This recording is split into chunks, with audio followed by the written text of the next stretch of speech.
Okay, I'm just about to do some reloading for the 6.5 Creedmoor, which is the gun that I put in that last little teaser. I've just shaken up my can of quantity one shot. I've already annealed these cases on the amp annealer. I do have some more to do later. I'll spray these down, let them flash off. I've already set the dye to give me 2000th shoulder bump. These are already once fired from the load that I used just to put 100 rounds on the barrel. I do have still about 22 rounds to go out of that 100. So I've only done 78 rounds on the barrel so far, but I'll get these cases processed and then it's a smaller job next time to do the other lot, like the remaining batch out of the 100. So I've basically annealed them. I've got my code to use from now on with the Starline large rifle primer brass. I went through and did 5 cases just to set the die up and decapped them with a Lee universal decapping die. Measured headspace, zeroed the headspace comparator off on each case, adjusted the die until I got 2000ths, and yeah, so that's where I'm up to with this. So I'll get these sprayed and then I'll catch you back once I start sizing. Okay, I've let the cases flash off for the carrier for the Hornady one-shot spray. Often find if you spray them and then just blow on the cases just with your mouth, or if you've got a little fan that's gentle enough that it's not going to blow the cases over, you can set that up and it flashes off a lot faster. They recommend spray it, give it like 3 to 5 minutes. If you blow on them, and when you're blowing on them, step away to take a breath to blow on them because you don't want to be breathing the one shot in. But blow on them, usually within 3 or 4 goes of blowing on them, they're dried. Like you can start sizing pretty well straight away if you do that. So, just going to come over here, stand up and not let the handle go in. So deprimed, sized, and I can, let me see if I can get this. I think I've got this to focus on the center. You can actually see a line where the die has bumped just below the shoulder. You can see the squeeze line.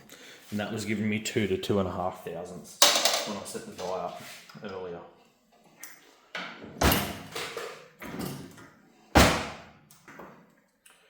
That's enough of that on camera. I'll turn around and face the camera so you can hear me a bit better. So, Starline large rifle primer brass. These loads that were fired were the Spear 90 grain TNT with AR 2208, so Varget, CCI large rifle primer. The loads weren't spectacular. I did have one that was pretty good. It was the 6th in the charge rate, which I believe was 44.2 grains, something like that. I was out there yesterday. These targets were shot yesterday too.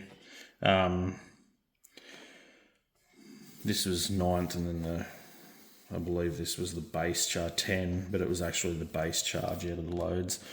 And then we had, where are we? We had this group here, if I can get that centered.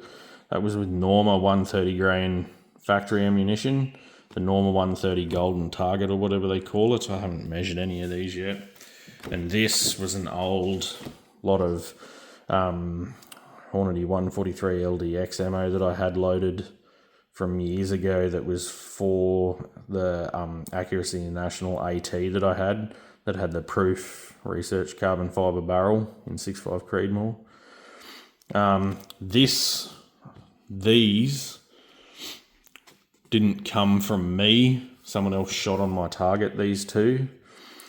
But this looks atrocious, but at the same time saying that, I hadn't noticed that my bipod, the MDT ground pod, had come loose. The actual Arca rail clamp was loose and sliding. It was literally sliding off the end of the gun. I had to catch the gun before it fell, because the bipod literally fell out from under the gun. So I think it was basically these four. This shot here, I noticed that the gun was literally about to fall over because the bipod was coming off, and the arca rail was just sitting on the very end of the clamp, and not the actual clamp, just the mating surface between the actual arca clamp and the bipod itself. So I'm not sure how that ammo would have been without that, but we'll see in the future, because I do have more of that ammo loaded just to get rid of, and it's Hornady brass, and I just want to fire it off and get rid of it. So I might even use that for like a fouling group whenever I go out to test more ammunition. Like I said, I do have more of that Spear 90 grain TNT loaded up in increments.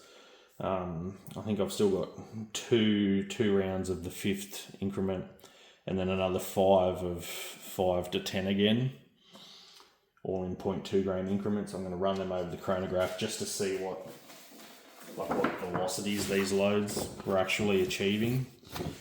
The gun is the Howa 26-inch varmint profile. It's just the blue barrel with the threaded muzzle. So I've got it set up in the MDT XRS chassis, the tan coloured one.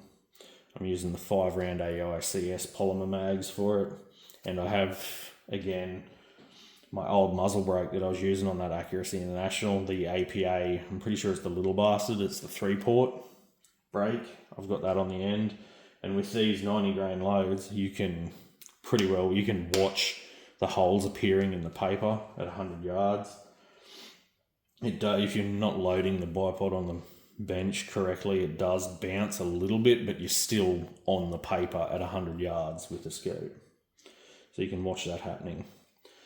But again, I'll pick this video up once I've started doing the actual load development for the 147s. Okay guys, have a good one. I'll see you in the next one.